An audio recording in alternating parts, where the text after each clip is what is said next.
இதான் அந்த டைல்யூட் ஓகேங்களா, F1 ஐ ட்ராப்ஸ்க்கு.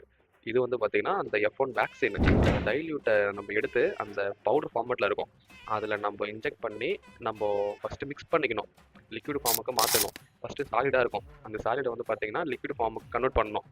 யூடியூப்பில் வீடியோ போடுற ஞாபகமே இல்லை. இருந்தால் கண்டிப்பாக நான் ஃபஸ்ட்லேருந்தே நான் வீடியோ ரெக்கார்ட் பண்ணியிருப்பேன். சரி, இதை விட்டுருங்க. அடுத்த வாரம் திருப்பியும் நம்ம அடுத்த ஒரு ஐ ட்ராப்ஸ் போடுவோம். கண்டிப்பாக அதை நான் ஃபஸ்ட்லேருந்து ரெக்கார்ட் பண்ணுறேன், ஓகேங்களா? ஸோ அடுத்து அந்த வேக்சின்லாம் மிக்ஸ் பண்ணிவிட்டு நம்ம கூண்டுக்குள்ளே இறங்கிட்ட கோழி குஞ்சு பிடிக்கிறதுக்கு நல்லா பாருங்கள், கோழி குஞ்சோட கண்ணில் போடணும், சரிங்களா? போட்டுட்டு கொஞ்ச நேரம் வெயிட் பண்ணணும். அது அந்த ஐ ட்ராப்ஸை வந்து குடிக்கணும், அது குடிக்கிற வரைக்கும் வெயிட் பண்ணணும். 2 கண்ணிலையும் போடலாம், இல்லை ஒரு கண்ணிலையும் போடலாம், அது அவரவர் இருக்கும். மொதல் கோழி குஞ்சுக்கு போட்டு 2வது கோழி குஞ்சு பிடிக்கும் போது அந்த மொதல் கோழி குஞ்சு அந்த அந்த அந்த குண்டானில் அந்த பறந்துடுச்சு வெளில. அப்புறம் என்ன, நெல் அவியல் போடுற குண்டான தூக்கின்னு வந்து இவங்க எல்லாரையும் அதில் போட்டு மூடிடலான்னு சொல்லிட்டு அந்த குண்டான எடுத்துன்னு வந்துட்டாங்க. இந்த F1 தடுப்பு மருந்து, இந்த ஐ ட்ராப்ஸு எதுக்காக கோழி குஞ்சுக்கு முதல் 7 நாளில் போடுறாங்கன்னு யாருக்கு தெரியும்?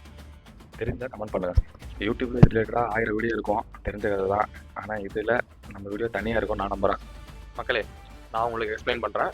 F1 ஐ ட்ராப்ஸ் எதுக்கு கோழிங்களுக்கு அந்த 7வது நாளில் கண்டிப்பாக போடணுன்ட்டு. இந்த ஃபார்மிங் ஃபீல்டில் இருக்கிறவங்களுக்கு, முக்கியமாக இந்த கோழி வளர்க்குறவங்களுக்கு கண்டிப்பாக வெள்ளைக்காய்ச்சல் நோய்னா என்னன்னு தெரிஞ்சிருக்கும். அதுக்கு இங்கிலீஷ் நேம் என்னன்னா ராணிகெட் டிசீஸ். அதான் வெள்ளைக்காய்ச்சல் முன்ன சொன்ன மாதிரி. அது வந்துச்சுன்னா 90% அந்த கோழியை காப்பாற்றவே முடியாது, ஓகேங்களா? நாட்டு வைத்தியமும் இருக்கு, இங்கிலீஷ் மெடிசனும் இருக்கு.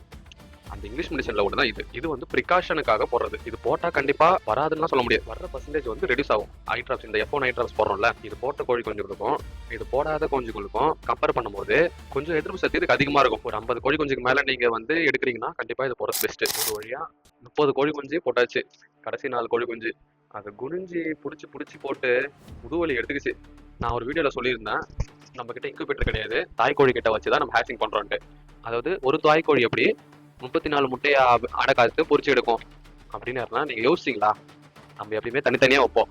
தனித்தனியா வச்சு அதை வந்து பாத்தீங்கன்னா அந்த நைட் நேரத்துல ஒரே நல்லா பாத்துக்கிற ஒரே ஒரு கோழி மட்டும் நல்லா பாத்துக்கும். அந்த கோழியா தேர்ந்தெடுத்து இருக்கிற மத்த முட்டையெல்லாம் பொறிஞ்சிருக்கும் பாத்தீங்களா, அதை வந்து இதுக்குள்ள விட்டுருவோம்.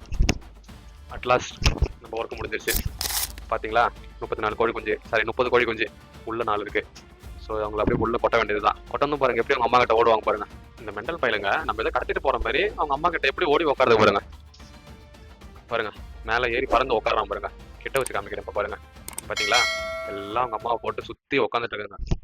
அவ்வளவுதான் கைஸ், நம்ம ஒர்க்கு முடிஞ்சிருச்சு. இந்த டைவர்ட் தூக்கி கடாச வேண்டியதுதான்.